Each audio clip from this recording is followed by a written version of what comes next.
للتفريق بين قراءة التهجية وقراءة الدرج. تهجية درجا. تهجية همزة فتحة هكذا، وأما درج هكذا.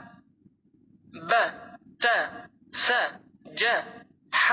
أما تهجية فإنها للبداية أفضل. همزة فتحة ب فتحة ب ت فتحة ت.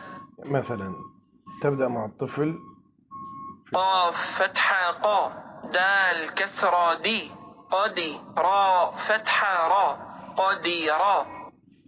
طيب لو نفس الكلمة درجا قدر شرب كره. أما تهجية كاف فتحة ك را كسرة ري كري ها فتحة ها كريها.